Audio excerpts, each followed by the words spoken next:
तुम तो युद्ध को बचाते बचाते बचाते बचाते मुझको भी शांति दूत बना डाला था। ये दूत का काम होता है, सेवा करना कोई करने वाला होता है। भगवान श्री कृष्ण जो महाभारत के उदात्तम चरित्र हैं, वो जाने शांति दूत पर कहते कि युद्ध ना होने पाए। अगर फिर भी हो रहा है तो गलती किसकी है? अर्जुन को कोई दोष नहीं दे सकता। इन भगवान कह रहे यदृच्छया चोपपन्नम, ये जो युद्ध है वो स्वेच्छा से तुम्हारे पास चल के आया है। इस स्वर्ग द्वारम अपावृतम, ये स्वर्ग का खुला हुआ दरवाजा है। हत्वा प्राप्स्यसि स्वर्गम, मर गए तो चिंता मत कर, मर गए तो क्या मिलेगा? स्वर्गम। जित्वा, अगर जीत लिया तो भोक्ष्यसे मही धरती का राज्य भोगोगे। तुम्हारे तो दोनों हाथों में लड्डू, मर गए तो भी लड्डू है, जिंदा है तो मर जाओगे तो स्वर्ग प्राप्त करोगे, जिंदा रहोगे तो धरती का राज्य प्राप्त करो। सुखनाम क्षत्रिया पार्थ लभन्ते युद्ध विद्रिशम, इस तरह का युद्ध बड़े सुखी क्षत्रिय प्राप्त करते हैं। तो कैसे निराश होकर बैठ गए? ये सिखाया भगवान श्री कृष्ण ने। परमात्मा बताया कैसा है वो, कहाँ रहता है, क्या करता है। तुम हम सब उसकी व्यवस्था में रहते हैं। तुम हम सब, जो लोग कहते हैं भगवान श्री कृष्ण स्वयं परमात्मा है, भगवान कृष्ण स्वयं कह रहे बहूनि मम जन्मानि जातानि तव चार्जुन। जिन्होंने गीता को नहीं पढ़ा लिखा है वो तर्क करते कि भगवान तो परमात्मा थे। जो परमात्मा थे वो क्यों अपने मुख से कह रहे बहूनि मम जन्मानि जातानि तव च। ए अर्जुन, तेरे और मेरे अनेक जन्म हुए। कौन कह रहा है? स्वयं कह रहा है। मुझे सुना ही पड़ा, किसी ने कहा कि आप लोग तो भगवान को परमात्मा, कृष्ण भगवान को ईश्वर मानते नहीं, आपकी कथा सुनने से क्या फायदा?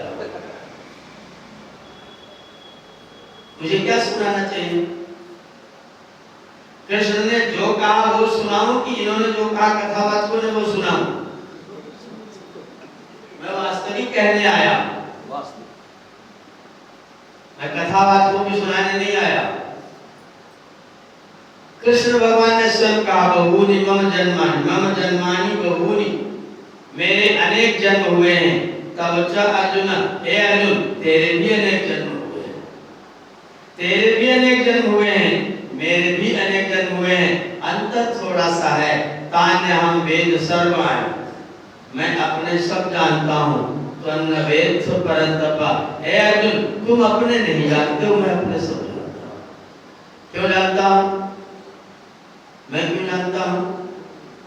क्योंकि मैं योगी हूँ और तुम योगी। क्या करने? तस्मात् योगी भव अर्जुन। हे अर्जुन, तू जानना चाहता? आप मुझे कोई जानना चाहता? जो जानना चाहे उसको एक काम करना पड़ेगा। क्या करना पड़ेगा? योगी हो जाओ। योगी बन जाओ, जान जाओ पिछले जन्म में क्या था। कृष्ण अपने अनेक जानते थे, हम भी जान सकते हैं। माता पतंजलि ने सूत्र लिखा है, संस्कार साक्षात करणात् पूर्व जन्म ज्ञानम। आपके जो संस्कार हैं, अगर आप उनको साक्षात करना प्रारंभ कर दो तो इससे पहले आप किस जन्म में थे आपको पता चल जाएगा।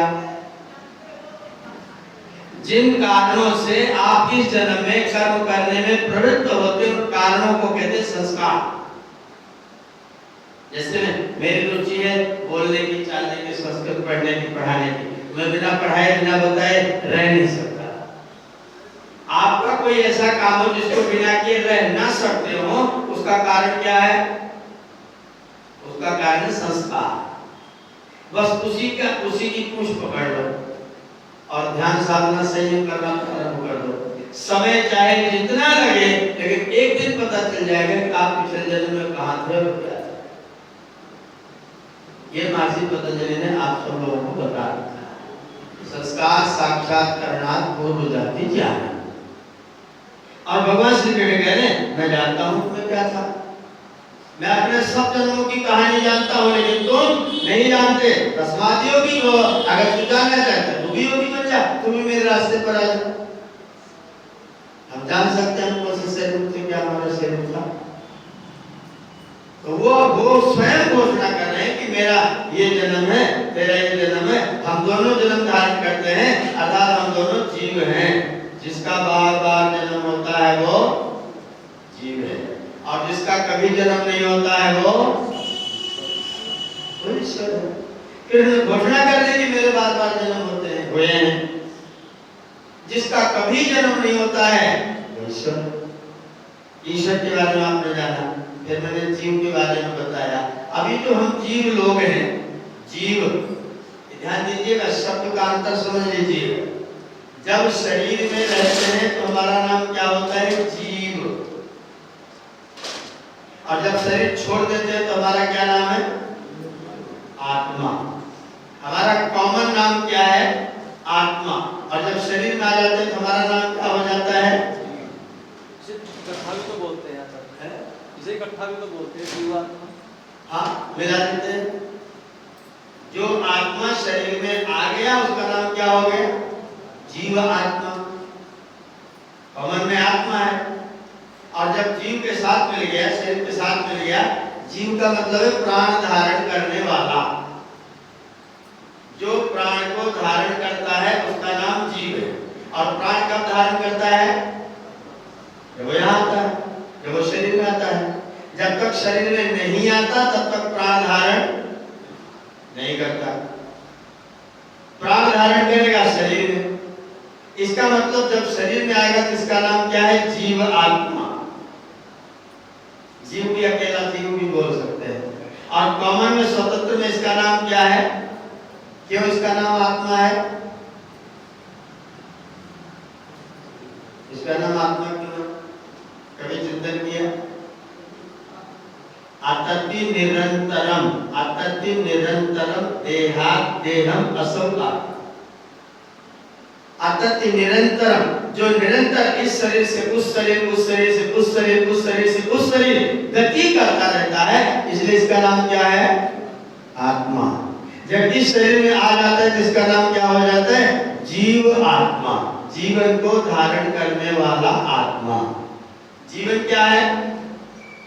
जब वो प्राण धारण करता है, श्वसन क्रिया करता है, भोजन करता है, पचाता है, बातचीत करता है, देखता है, सुनता है, सुनता है, बोलता है, चखता है, पांचों ज्ञानेंद्रियां, पांचों कर्मेंद्रियों का जब कर्म करता है तो उसका नाम क्या है? जीवात्मा। और जब एक भी काम नहीं करता तब उसका नाम क्या है? आत्मा। अब लोग कहते हैं कि मर गया तो भूत बन जाएगा, तुमको बहुत परेशान करेगा, चढ़ बैठेगा। एक आ जाता है, मरने के बाद पिताजी की अगर तरह ही नहीं किया तो यही मर रहाएंगे, यही छटपटाएंगे, तुम्हारा गला पकड़ के दबाएंगे। मेरे पिताजी कदाचित मेरे पास आ जाए तो गला दबाएंगे। जो ऐसा सोचता है पक्का जान लेना उसने अपने पिताजी को पानी तक नहीं पिलाया, बेईमान है। पिताजी गला कब दबाए? नाराज होंगे, गुस्सा होंगे, तभी तो। अगर सेवा की होगी तो गला दबाने आएंगे या आशीर्वाद लेने आएंगे?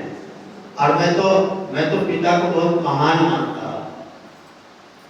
आप उनको पानी न पिलाया तो भी अगर मौका लगेगा तो पिताजी आपको आशीर्वाद ही देंगे, आपका अहित। अगर पिताजी, बच्चा चोरी करके जेल में पहुंच जाए तो पिताजी क्या करेंगे? एक धारा और लगवाएंगे, कहेंगे 203 और लगा।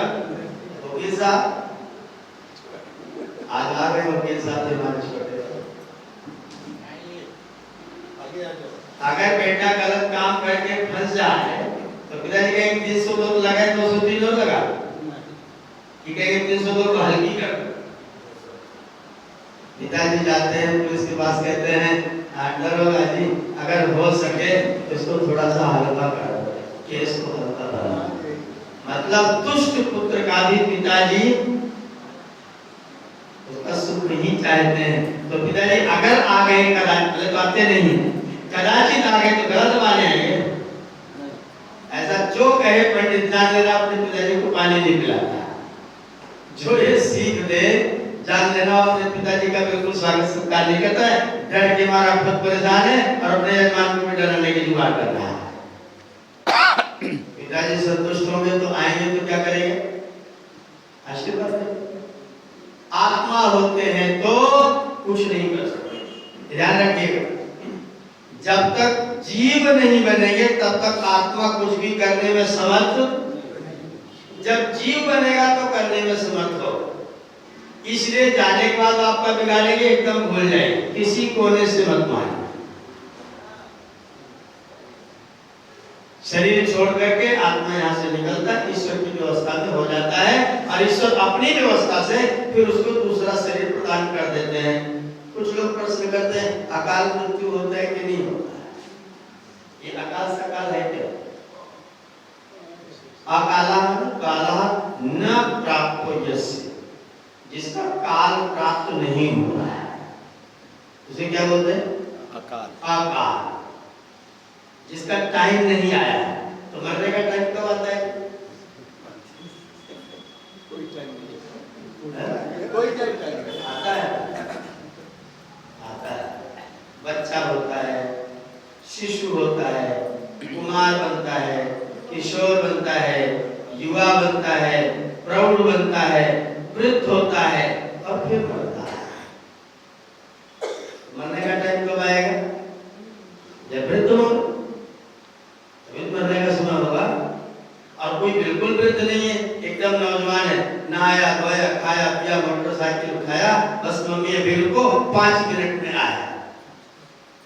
मम्मी बैठी है, अदहन दिए कि बच्चा आता होगा, हम भोजन बनाएंगे, और पता लगा श्रीमान जी के ऊपर बस चढ़ गई। अब ये अकाल है, किसका काल है? ये अकाल है। अगर कोई कहे कि मृत्यु पहले से निश्चित है, मान लें 1 मिनट के लिए कि मृत्यु निश्चित है, आज इसको मरना है, परमात्मा ने व्यवस्था बना दी, आज इसको मरना है, तो जिसने इसके ऊपर बस चढ़ाई थी तो बहुत सज्जन व्यक्ति है, उसने तो परमात्मा के काम में सहायता प्रदान किया है। भगवान ने कहा था इतनी तारीख को मरेगा, ये मर ही नहीं रहा था, आदमी ने बस चढ़ा दिया, तो भगवान काम पूरा किया ना, तो दोष किया क्या? आप उसके खिलाफ रिपोर्ट दर्ज करेंगे? जरूर करेंगे। इसका मतलब आप मानते हैं कि अभी इसको मरना नहीं चाहिए था, लेकिन फिर भी चला गया, तो अकाल तो है। अकाल तो तब होता जब वृद्ध होते हैं, फोन आता, पंडित जी आज तो पिताजी 4 दिन हो गए कुछ नहीं खाए, पिताजी कुछ नहीं खाए। दूसरे दिन फिर फोन आ रहा है, आज तो 24 घंटा हो गया पिताजी के गले के नीचे से पानी भी नहीं जा रहा है। और फिर थोड़ी देर बाद फोन आया, पंडित जी आ जाओ पिताजी तो गए। यह सकाल आ रहा है, टाइम धीरे धीरे निकट आ रहा है, शरीर जर्जर हो गया, वृद्ध हो गया, अपने सब कार्य पूर्ण कर चुके हैं, फिर शरीर छोड़ करके जा रहे हैं। इस तरह की मृत्यु का क्या नाम है? सकाल मृत्यु। और व्यक्ति नौजवान है, बेचारा जा रहा है और ऑन द स्पॉट, जवान आदमी है, पत्नी घर में है, बच्चे हैं, सेना में फौजी है, लड़ने गया है और गोला आया और सीधा। ये कोई सकाल मृत्यु है क्या?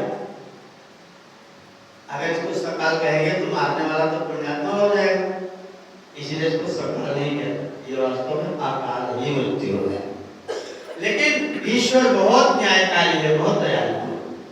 जब भी तुमको शरीर छोड़ना पड़े, शरीर जैसे ही छूटता है तुरंत मेरा पिता तुमको अपनी शरण में ले लेता है। उसके बाद अपनी व्यवस्था से तुम्हारे शेष बचे कर्मों के अनुसार और नए के पुराने कर्मों के अनुसार दोनों को मिश्रित करके और फिर तुमको एक शरीर प्रदान करके फिर से भेज देता है। जाओ। अगर हम कहते कि मृत्यु यथा नियम कालानुसार होती है, तो जो फांसी लगा ले वो कैसा? उसका टाइम आ गया, यही माने टाइम आ गया, नहीं आया था, उसको और जीने का डर था, इसलिए तुम्हारा आत्महत्या क्यों किया? जीना पड़ेगा, इसलिए संविधान ने इसको पाप घोषित कर जो लोग परिवार में ऐसी व्यवस्था बनाते आत्महत्या करनी पड़े और सब दंड के भागी हैं। आत्महत्या अकाल मृत्यु है, एक्सीडेंट अकाल मृत्यु है, वृद्ध होकर के सकाल मृत्यु है, बीमार होकर के हो सकता है 25 साल के हो सकता है आप 25 साल के हो, लेकिन आपके शरीर में मर्ज लगा, कैंसर हुआ, दवा कराई कराई कराई कराई कराई कराई रद्द में चले, इसका मतलब कि आपका मामला पूरा हो गया। आपका शरीर काल से टाइम से मत लेना, इतने साल इतने साल इतने साल, कब मेरा शरीर मेरे रहने के लायक नहीं रहा वो उसका काल है। रोग हो सकता है, लंबा रोग चला, बीमार हुआ, चला गया। एक्सीडेंटल जितनी डेथ होती है, छत पर सो रहे थे, बड़ी छत पर गए थे ससुराल, जाके छत पर गर्मी थी, सो रात को जैसे अपने घर में पेशाब उठ करके जाते थे शौचालय, वैसे उनकी छत पर ही चल रही, तीसरी मंजिल पर सो रहे थे, रेलिंग वेलिंग कुछ थी नहीं, सीधा पैर रखा तो नीचे आए, सिर के 3 टुकड़े हो गए। ये सकाल है कि अकाल? अकाल है।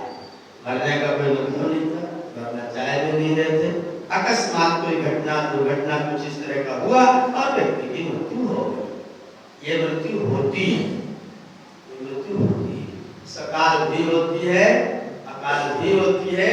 अगर ईश्वर, ध्यान दीजिएगा तर्क, अगर ईश्वर मृत्यु को निश्चित करके भेजता तो स्वयं कहता कि इसको बढ़ाओ। ईश्वर ने कहा इसको बढ़ाओ। यजुर्वेद अध्याय 35 मंत्र संख्या 15, अंतर मृत्यु दधताम पर्वतेन, अंतर माने दूर, मृत्यु माने मृत्यु को, दधताम माने करो, पर्वतेन माने ज्ञान ब्रह्मचर्य और संयम के द्वारा मृत्यु को अपने से दूर भगाओ। अगर निश्चित करके भेजता तो कहता तू भगाओ, निश्चित करके नहीं भेज। एक आयु निर्धारित किया, मानव तन में आओगे 100 वर्ष तक जीने की आपको इच्छा करनी, 100 वर्ष तक जियो, मतलब ये कोई स्ट्रक्चर जो बनाया है वो 100 तक आराम से जाने के लिए बनाया है। आप तो इसको पहले भी कर सकते हो, इसीलिए कहा मृत्यु को परे ढके, मृत्यु को जल्दी आने मत दो, मृत्यु को पास में मत आने, शरीर को मारने की कोशिश मत करो, मरने की जुगाड़ भी मत सोचो, क्योंकि मरने की जुगाड़ सोचना बहुत खतरनाक काम है। आदरणीय डॉक्टर साहब समाजशास्त्री, मरने की कोशिश करना बहुत खराब काम। यजुर्वेद अध्याय 40 मंत्र संख्या 3, मैं सब वेद का प्रमाण देके बोल रहा हूँ, बिल्कुल जहाँ जाओ तो सब वेद खोल के देख लो। यजुर्वेद अध्याय 40 मंत्र संख्या 3, असुरिया नाम ते लोका असुरिया, वे लोग अंधेरे में हैं, वे लोग अंधेरे तमसावृता, घोर घने अंधेरे में फंसे हुए हैं। तांस्ते प्रेत्य गच्छन्ति, ये केच आत्महनोजना, जो आत्महत्या करके भगने की कोशिश करते हैं, वो जिन परिस्थितियों से भगते हैं उनसे विकट परिस्थिति में फिर पैदा होते हैं। क्या कहा भगवान? जिस परिस्थिति से भाग करके आप आत्महत्या करने जाते हो, पकड़ा जाऊंगा, लोगों को पता चलेगा। एक चेले ने कहा वीडियो दिखा दूंगा गुरुजी तुम्हारे, गुरुजी ने ठग गए, सबको मालूम, नाम बोलने की जरूरत नहीं। चेले ने कहा तुम्हारे साथ वीडियो दिखा दूंगा, गुरुजी भोजन आदि करके आराम करने के लिए गए, आराम में चले। क्यों? पता चल जाए बेइज्जती होगी, अपमान होगा, तिरस्कार होगा, बड़ी बनाई सारा का सारा जो मैंने औरा बना रखा है अपनी इज्जत का, वो सब माटी में मिल जाए। गुरु चले तो बच जाएंगे, भगवान ने कहा कदापि नहीं बचे। जिन परिस्थितियों से भगे हैं उनसे विकट परिस्थिति में दोबारा जन्म होगा। अभी तो जवान थे झेल जाते, अभी तो जवान थे झेल जाते, ऐसी स्थिति में आ जाओगे जब झेलने के लायक भी नहीं रहोगे। पैदा करते समय माँ का देहांत हो जाएगा, जन्म देते समय माँ का देहांत हो जाएगा। धरती पर गिरा तो पहला दूध ही नहीं मिला, रुई चाट चाट के जीना शुरू किया। जिन लोगों के सहारे जिया वो लोग नित्य मरने की प्रार्थना सोचते कि नालायक अब ये पट्टीदार पैदा हो गया, इस पट्टीदार के पढ़ने की व्यवस्था, न खाने की व्यवस्था, न पीने की व्यवस्था, न दूध दाद की व्यवस्था। तो जो आत्महत्या करके भगते हैं उनका क्या होता है, अगली बार उससे और खराब परिस्थिति में फिर से आ जाते हैं। इसलिए भगने की जरूरत, निभाने की जरूरत है। याद रखिएगा, परिस्थिति एक जैसी कभी रह ही नहीं सकती। परिस्थिति परिवर्तित होती है, आपकी भी होगी। और अगर ऐसी स्थिति है कि लोगों को पता चलेगा तो क्या होगा, वो काम किया ही नहीं होता। अगर किया था तो तब भुगतने को तैयार हो, हाँ मैंने किया प्रभु, मैं भुगतने को तैयार, दीजिए तो स्वीकार। आप आराम से स्वीकार कर लीजिए, शायद कम में काम हो जाए। कोई गड़बड़ काम करके, खराब काम करके अगर अपने आप को सीधा हाजिर कर दे तो 200 दिन तो नहीं लगेंगे ना, और भाग गए तो भाग्य धारा बढ़ेगी। पहले मारने वाली लगेगी, फिर भगने वाली लगेगी, जिसके घर में जाएगा उसके ऊपर भी 200 दिन लगेगी। तो फंसने वाला काम हो गया, ये तो हमारे संविधान में फंसने वाला काम हो गया। तो भगवान के संविधान में क्या होगा, ये जो तन आपको मिला हुआ है, मैं इसका राजा हूं, इसका राजा हूं, और मुझे इसमें नियुक्ति किसने दी है, अपने आप नियुक्त हो गया, ईश्वर ने नियुक्त किया है। और जहां ईश्वर नियुक्त करेगा वो कोई साधारण स्थान होगा क्या? इस शरीर को साधारण मत समझो, ये बहुत काम की चीज है। कैसे काम की चीज है? इसी शरीर में रहते रहते कोई व्यक्ति ऋषि बन जाता है, इसी शरीर में रहते रहते कोई व्यक्ति ऐसा हो जाता है कि कहीं भी जमीन में पड़ा रहता है, उसे होश ही कुछ नहीं है। एक व्यक्ति इसी शरीर से, लोग कहते हैं कि गुरु जी के चरण मेरे घर में पड़ जाते तो मेरा कल चरण में क्या रखा है, तुझसे बड़ाई चरण रखवाना चाहते कि आचरण रखवाना चाहते हैं? वो गुरु जी का आचरण है जो आपके घर में आएगा तो कल्याण होगा। चरण से कल्याण, कोई आपका चरण नहीं रखवाना चाहता है, सब आपके आचरण के कारण से आपके चरण के पुजारी हो जाते हैं। आचरण चरणों का पुजारी व्यक्ति को बनाता है, इसी शरीर से होता है। इसी शरीर से ऋषि महर्षि होते हैं, इसी शरीर से गौतम, कपिल, कणाद, जैमिनी है, जिनका हम नाम लेते समय अपने आप छाती थोड़ी सी चौड़ी हो जाती है। इसी शरीर में आए थे महर्षि दयानंद सरस्वती, इसी शरीर में आए थे भगवान श्री कृष्ण। ऐसा ही हाड़ मास का पुतला उनका भी था, आचरण ने भगवान बना दिया।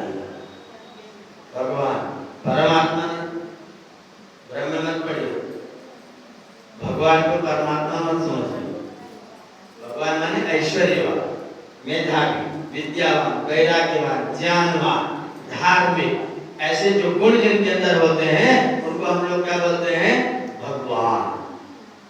इसी शरीर में रहते कोई भगवान बन गया, इसी शरीर में रहते रहते कोई इंसान बन गया, इसी से रहते कोई भी तूफान बन गया, यही कोई शैतान बन गया, यही कोई हैवान बन गया। भगवान से लेकर हैवान तक इसी शरीर में आकर के आप बन जाते हैं। बहुत काम की चीज है, बहुत काम करता है और बहुत नुकसान भी करता है, काम बिगाड़ता भी बहुत है।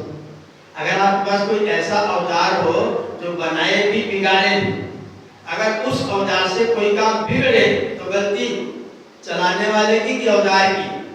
चलाने वाले। पक्का? अगर आप चोर हो जाते शरीर से तो गलती शरीर की कि आपकी? मेरी। इसीलिए मैंने जीव को पहले आपके सामने स्पष्ट किया था। ये जो आपका वाहन, ये जो आपकी गाड़ी, ये जो पंचतत्व का पुतला परमपिता परमात्मा ने आपको बना के दिया है, उसके पास 86 करोड़ प्रकार के पुतले हैं। जितने लोग यहाँ बैठे हैं, जितने लोगों को जो मानव का तन परमात्मा ने प्रदान किया है, जरूर इनके ऊपर परमात्मा की विशेष कृपा है। विशेष मानव बनाया है। मानव न बनाए तो विचार का कोई कार्यक्रम, पाप पुण्य का कोई कार्यक्रम, धर्माधर्म का कोई कार्यक्रम, वैराग्य वैराग्य का कोई कार्यक्रम, सत्यासत्य का कोई कार्यक्रम बिना शरीर के कभी भी जीव नहीं कर सकता। इसीलिए अगर आपको शरीर प्राप्त हुआ है, ये तन आपको प्राप्त हुआ है, इसको चोला कुछ लोग बोलते हैं, मेरा रंग दे बसंती कहते हैं, मेरा रंग दे बसंती चोला है। इसी का नाम चोला है, इसी का नाम काया है, इसी का नाम देह है, इसी का नाम शरीर है। इसके अनेक नाम, और हर नाम गुण के आधार पर है। शरीर क्यों रखा? शरणार्थी जिस दिन से आता उसी दिन पुराना होना शुरू हो जाता है, इसलिए इसका नाम क्या है? शरीर। इसके अंदर हम ढके टुके रहते हैं, इसलिए इसका नाम क्या है? देह।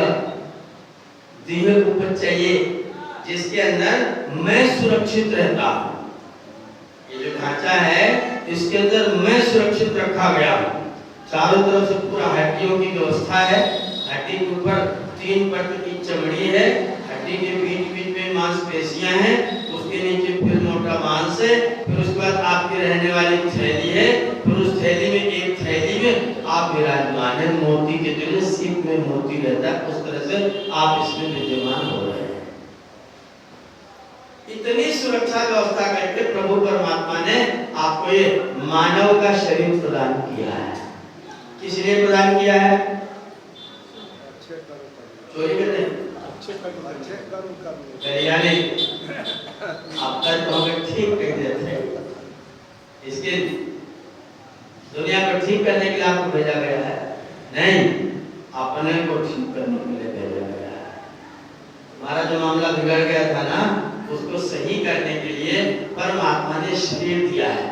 पवित्र मंत्र स्वस्ति वाचन में इसको नाव कहा है। क्या कहा? नाव। कैसी नाव? लकड़ी वाली नहीं, दैवी नाव। कैसी नाव है? दैवी नाव, साधारण नहीं है। हमारा जो शरीर है ये नाव है। नाव क्या करती है? पार करती है। शरीर के लिए मिला है पार जाने के लिए। लोगों ने शरीर को कुछ नहीं कहा, तो कहा कि तुम पकड़ लो, पार हो जाओ। नाव को टूटी रहने दो, नाव को बिगाड़ो, नाव में तंबाकू डाल, नाव में शराब डाल, गांजा भांग खा, और उसके बाद गाय की पूंछ पकड़ लो, लात मारेगी कि नहीं? इसलिए इसको ठीक किए रहोगे तो गाय भले पार कर दे, नहीं तो पार नहीं करे। यह आपका जो शरीर है, इसे वेद ने दैवी नाव कहा है। दैवी माने देवताओं से संबंधित दिव्य नाव है। साधारण नाव नहीं, दिव्य नाव है। कैसी नाव है? सुअरित्रा। कैसी नाव? अरित्र माने जानते हैं? अरित्र माने चप्पू। नाव पर बैठ चला के पानी पीछे फेंकते, नाव आगे जाती है ना, उस चप्पू का नाम है वैदिक भाषा में अरित्रम। इस नाव में भी अरित्र है। वो कौन से अरित्र हैं? उलीचो और ये तो खींचो, दोनों है ना। एमएलए लोग आ रहे हैं, एमएलए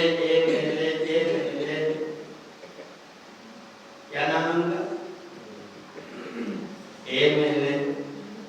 ये भर जाए तो एमएलए, ये भी भर जाए तो एमएलए, वो भर जाए तो अंदर वाली में ले बस, दे किसी को। वेद कह रहा नहीं, ये अरित्र है, यूं फेंकना, यूं। नाव उधर तो चले, ऐसे कर लेता समेटने पर नाव नहीं चलती। ये बहुत विचित्र शब्द है। अरे समेटने पर नाव ठीक नहीं चले, उलीचो तो नाव ठीक चले। पानी पीछे जाता जाएगा और आपकी नाव दैवीम नावम स्वरित्राम अनागसम सुअरित्राम, सुंदर चप्पूअल। ये कर है, कर कर, इसको क्या बोलते हैं? कर। इतने का नाम कर है, बस इतने। ये हस्त है, ये बाजू है, भुजा है। भुजा, हस्त, कर। परमात्मा ने आपको क्या दिया है? कर। कर दिया, कर्म कर, कर पर कर, कर कर मत बैठा कर। कर दिया, कर्म कर, कर पर कर, घर कर मत बैठा कर। ये अरित्र है आपके, इनको परमात्मा ने इस नाव में लगा के दिया हुआ है। और ये नाव कैसी है? अनागसम। अनागस माने पाप न करने वाली। ये नहीं करती पाप। मैंने पहले कहा अगर बंदूक से गोली किसी को लगे तो इसको मुकदमा तो दिला दो। बंदूक के चलाने वाले, ये अनागस है। शरीर कोई पाप नहीं करता, शरीर एकदम निष्पाप निष्कलंक। दंड कौन भोगेगा? जो करेगा। इसलिए वेद ने इसको क्या कहा? ये अनागस, अनागसम। बड़ा सुंदर शब्द है, अश्रवंती। श्रवंती नहीं, अश्रवंती। टपकने वाली नहीं, छेद वाली नाव नहीं चाहिए। अगर नाव में छेद होगा तो क्या होगा? पानी अंदर आएगा, पानी अंदर आएगा तो नाव पानी में तो चलेगी, लेकिन पानी अगर अंदर आ गया तो पानी के अंदर मत चलाने लग जाए, पानी के ऊपर चलाना। अश्रवंती आरुहेमा, इस नाव पर हम चढ़े, किसके लिए? स्वस्थ है, कल्याण। इस नाव पर सवारी किसने करनी है? कल्याण। परमात्मा ने मुझे इस नाव पर बिठाला है, किस लिए? करते क्या है? कल्याण वाला छोड़ के बाकी सब है।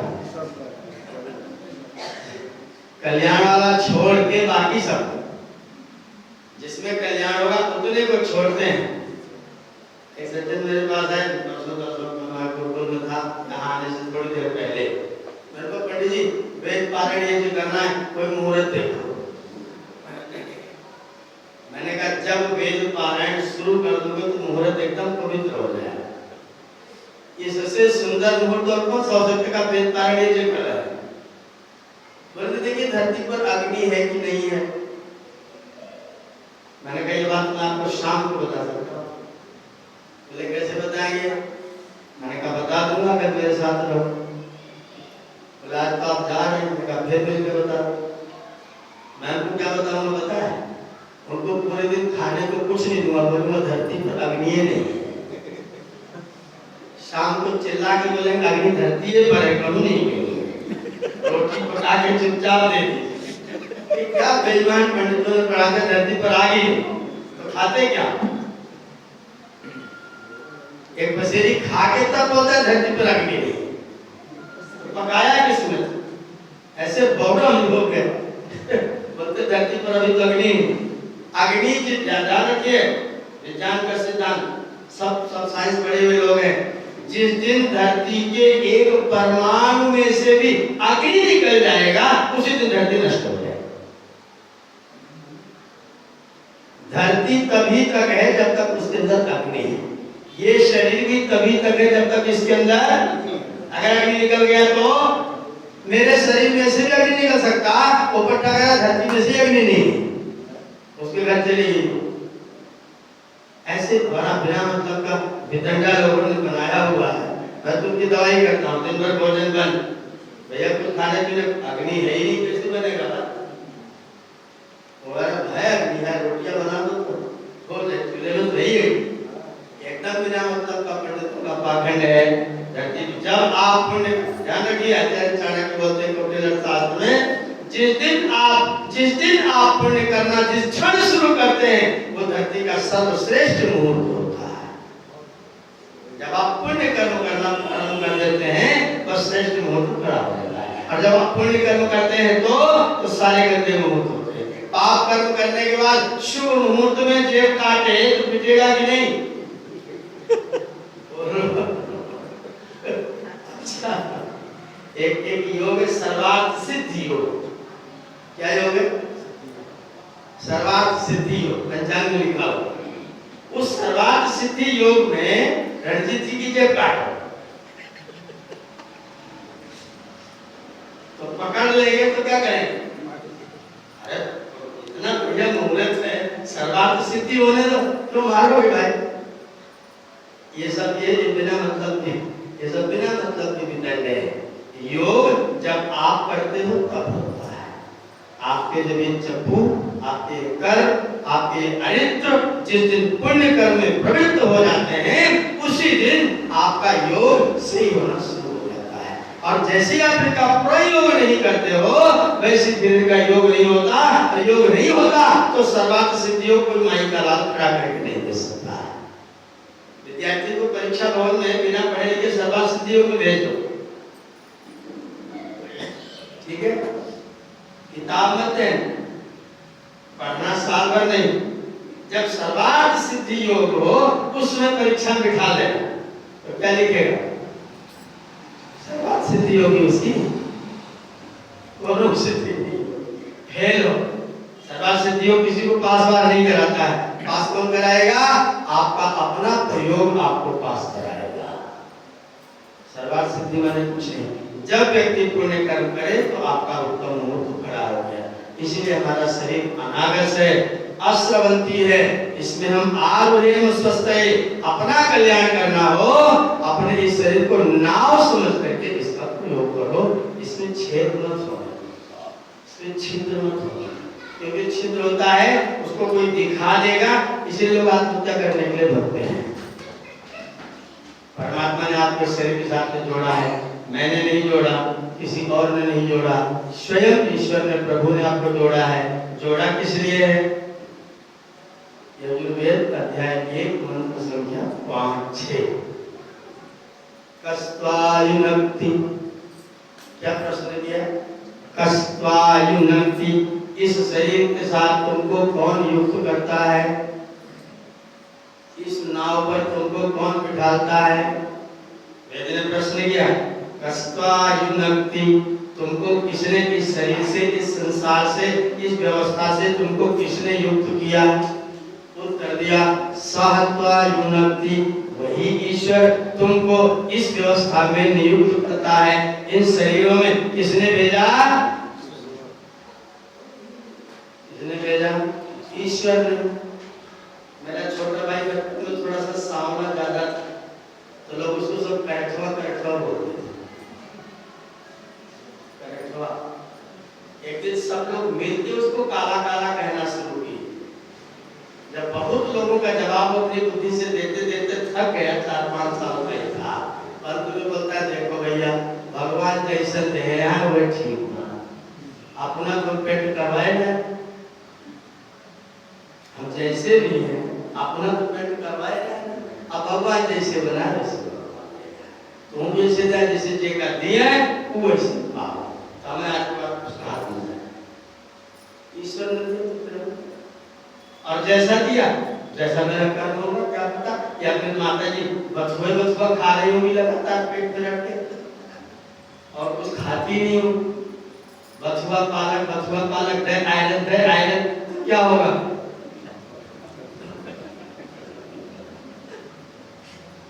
तो त्वचा गर्भावस्था में सांवली हो जाएगी। अगर माता जी संतरा और नारियल खाती, दूध पीती, दही खाती, केसर दूध में डाल के पीती तो कैसे होते? गोरे होते। होता है ऐसा, ये विज्ञान सम्मत है, ये विज्ञान सम्मत ऐसा होता है। अगर माता जी गरी का गोला खाएंगी, केला खाएंगी, दही खाएंगी, दूध पिएंगी, सफेद चीज करेगी तो बच्चे का रंग साफ होगा। संतरा खाएंगी तो बहुत कैल्शियम होता है।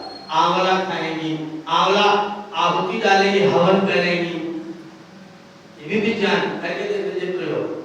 यज्ञ की सामग्री में आंवला मिला के डालिए, संतान पूरी हो।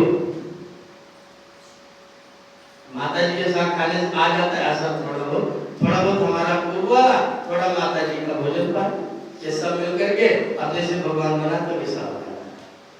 जैसा भी हो, कलर का इसमें कोई विशेष महत्व की बात नहीं है। आपके यहाँ होगा गोरा रंग सुंदर, साउथ अफ्रीका में गोरा रंग सुंदर होता है क्या? साउथ अफ्रीका में जो हिसार की भैंस की जैसी काली लड़की होती है वो सबसे सुंदर होती है, मतलब जिसकी त्वचा में कालीमा चमक रही, काला खाली ना वो ब्लैक बोर्ड वाला, भटारी तक ही खाली कर गया, एकदम चमकता हुआ काला रंग सबसे सुंदर। हमारे बाल सीधे सुलझे हुए अच्छे माने जाते हैं, और वहाँ जितने ज्यादा उलझे होंगे उतनी सुंदर है। हमारे यहाँ पतले होंठ ज्यादा सुंदर माने जाते हैं, वहाँ की लड़कियां अपने होंठ में वो कपड़ा टांगने वाली पाती है, अपने होंठ में लटकाए घूमती है। वहाँ होंठ के ऊपर सहतूत से दी जाती है, सहतूत बुलंदी वाली एकदम काली टुकी हुई, उससे होंठ की उपमा होती है। उनका सौंदर्य सहतूत जैसा होंठ होगा तो होती है। तो आप सुंदर किस गोरे को कहो? इसलिए सुंदर सुंदर कुछ नहीं, ये काला गोरा कुछ नहीं, एक रंग है, एक रूप है, एक आकार है, आपका बना है। मुख्य चीज ये रूप रंग नहीं है, मुख्य आपका कर्म है। इस शरीर में आकर के आपने कर्म कैसा किया? सरोजिनी नायडू सुंदर थी कि नहीं भारत के दृष्टिकोण से?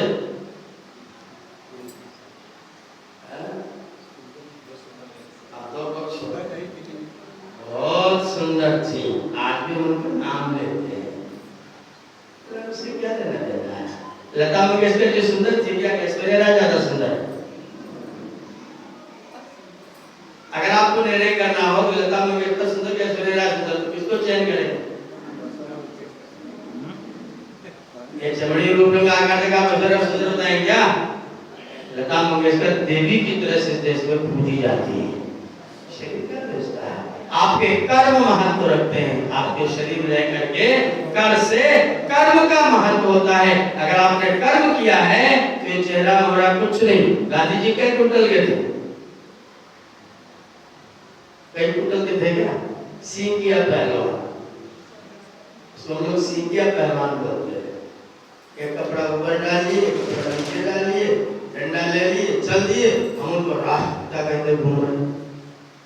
शरीर देख करके नहीं, कर्म देख कर। इसलिए महत्वपूर्ण क्या है? कर्म है। मुझे एक तन परमात्मा ने प्रदान किया है, ये नाव है, ईश्वर ने बनाया है, ईश्वर ने दिया है, बड़े काम का है। दुरुपयोग करोगे तो दुरुपयोग करेगा तो नहीं। अभी तुमने 2 खंभे वाला बनाया है ना, 2 पिलर दिया है नीचे, 2 पिलर, अगर नहीं ठीक करोगे तो 4 पिलर वाला है, देखे हैं ना?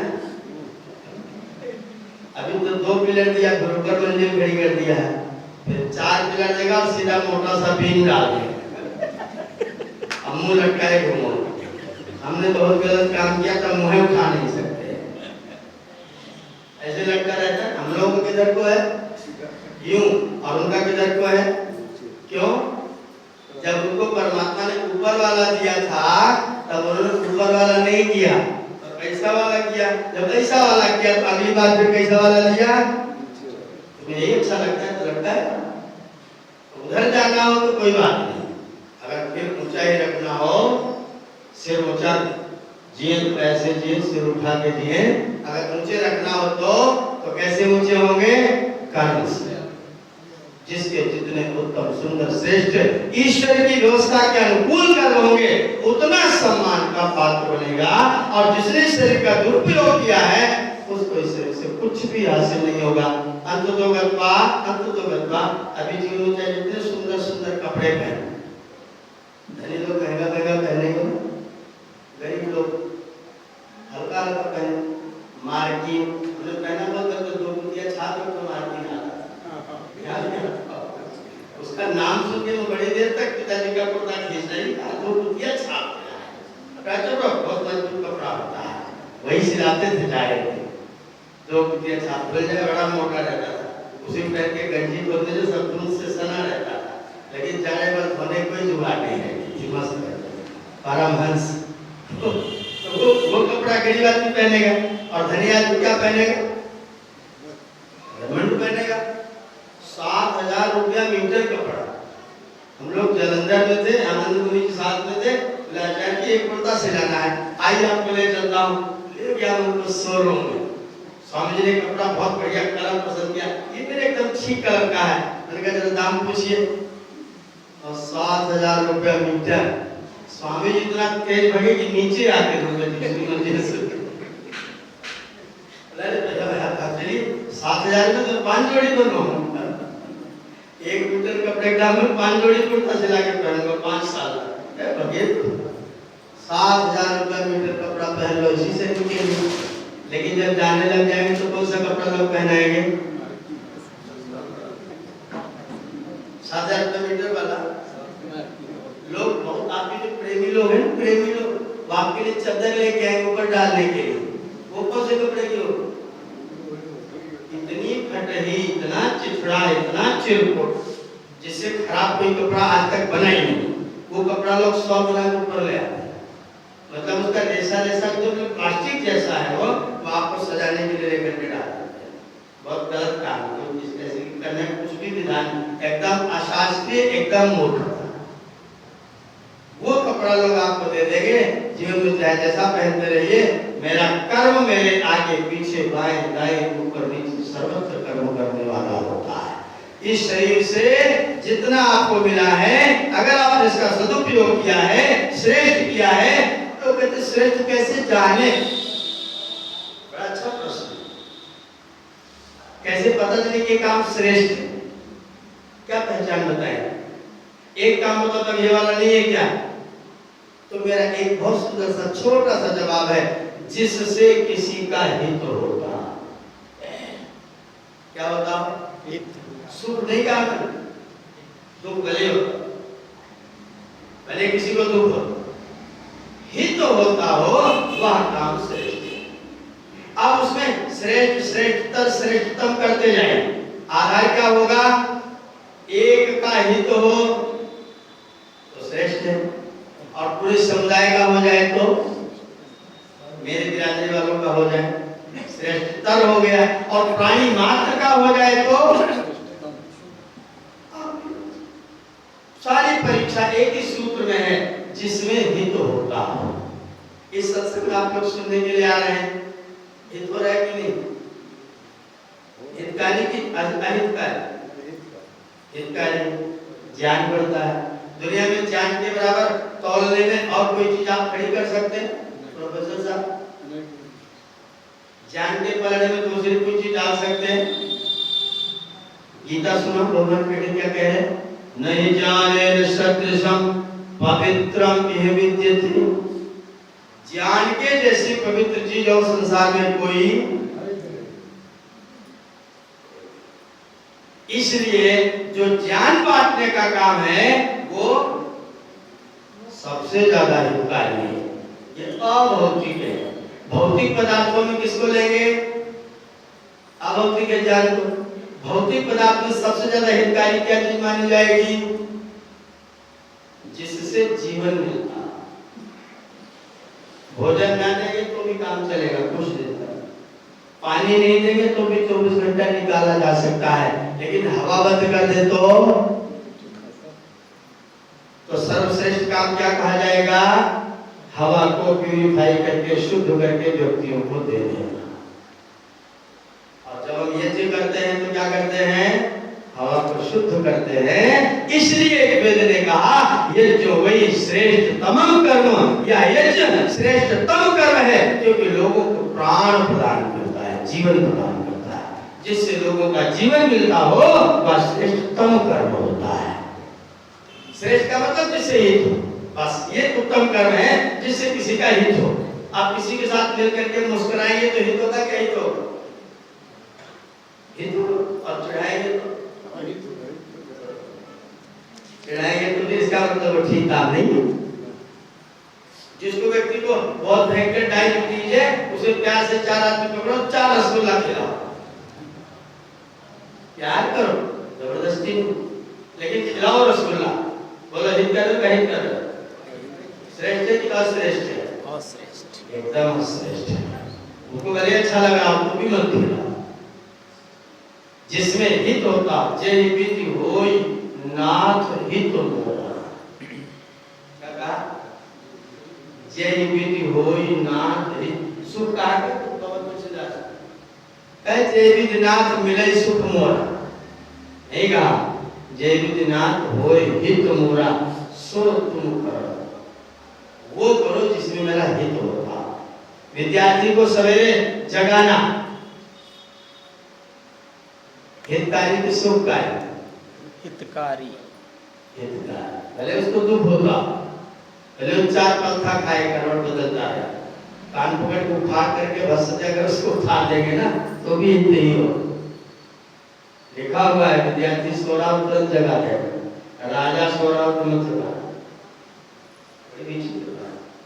राजा सो रहा हो तो मत जगा, विद्यार्थी सो रहा हो तो, और शेर सो रहा हो तो जगा दो। शेर, राजा, गुरुजी,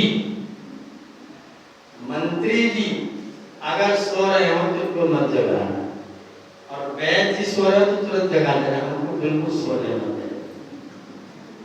चाणक्य ने क्या रखा, वैद्य को नहीं सोना, जब जागरूक रहना चाहिए, जब जरूरत पड़े 24 घंटा दवाई करने को चाहिए। विद्यार्थी आलस में सो रहा तो तुरंत जगा दीजिए, सेवक नौकर मजदूर सो रहा तो तुरंत जगा दीजिए, उसे जगाइए। लेकिन गुरुजी सो रहे हो तो पता नहीं किसी दिन क्या होगा, क्यों सो रहे हैं, परंतु गुरुजी सोते मिलेंगे नहीं, विद्यार्थियों को गुरु सोते मिलते नहीं। हमारे विद्यार्थियों में चले चले तो सोता पकड़ के देता, मुझे सोता पकड़ के देता, तुम जागरण में सो रहा नहीं हो। उनको सुला के तब सोने जाते हैं और उनको सुबह के हम जगाने जाते हैं। गुरु जी सोते मिलेंगे नहीं, और अगर सो रहे हो होगा कोई कारण जरूर, कहीं न कहीं कुछ व्यवधान हुआ होगा या रोग होगा, या फिर कहीं देर रात मुश्किल होंगे, इसलिए सो रहे होंगे तो फिर उनको सो लेने दो। राजा सो रहा हो तो सो लेने दो, क्या पता किन परिस्थितियों में सो रहा हो। तो कुछ लोगों को जगाना हितकारी है, कुछ लोगों को जगाना शेर को जगाना हितकारी से होता है। जहाँ हित होता हो वो कार्य करना श्रेष्ठ काम है। आपका हित किसमें है? ज्ञान प्राप्त करने में, स्वस्थ रहने में। आपका शरीर स्वस्थ रहेगा तो आपका हित है। अगर शरीर बीमार है तो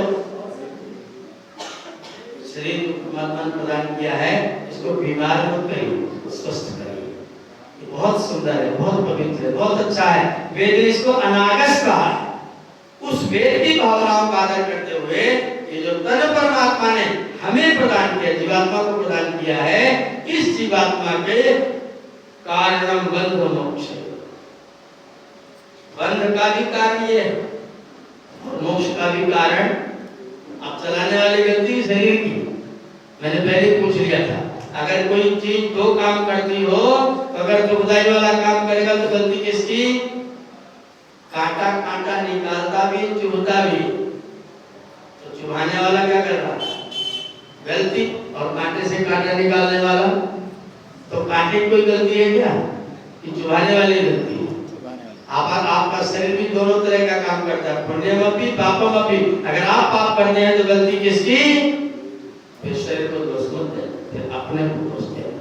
तो जीवात्मा इस शरीर में रहते रहते अपने लक्ष्य की ओर, अपने मंजिल की ओर निरंतर साधना करता हुआ जाता है। जो इस शरीर में रह करके साधना करके अपने लक्ष्य को हासिल कर लेता है वो सफल, और जो नहीं प्राप्त कर पाता वो आपके लक्ष्य 2, हमारे लक्ष्य 2। पहला मुक्त हो जाना, पहला, और दूसरा सुखी रहना। अगर आप दुखी रहते इसका मतलब गलती कर रहे हैं, ध्यान रखिए, दुखी होना ही, दुखी होना। और तो एक चीज और है, मैं खुरपी लेकर के क्यारी नहीं रखा था, गुरुकुल में सब्जी बोई हुई थी, गांठ गोभी लगाए थे, तो खुरपी उसको खुरच रहा था। एक सज्जन आए, बहुत पढ़े लिखे शिक्षित, आचार्य जी इतना पढ़ लिख करके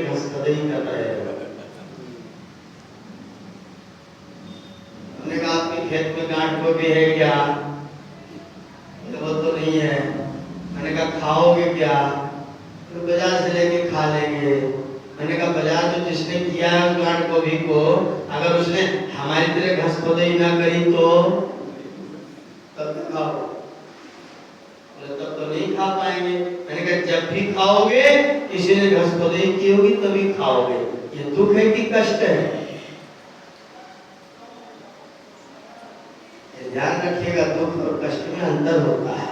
बच्चा बीमार है, बच्चा बीमार है, माता रात को 11 बजे जग रही है, दुखी है कि कष्ट में है? ये दुख है कि कष्ट है? ये कष्ट है, दुख नहीं है। उदाहरण दूं आपको, एक व्यक्ति ने गलती,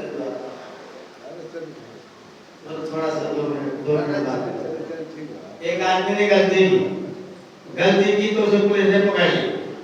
पुलिस ने कहा कि यहाँ दीवार के सारे हाथ जोड़ के खड़े हो गए, पीठ पर 8 ईंटा रखी, 6 घंटे तक ऐसे खड़े रहे।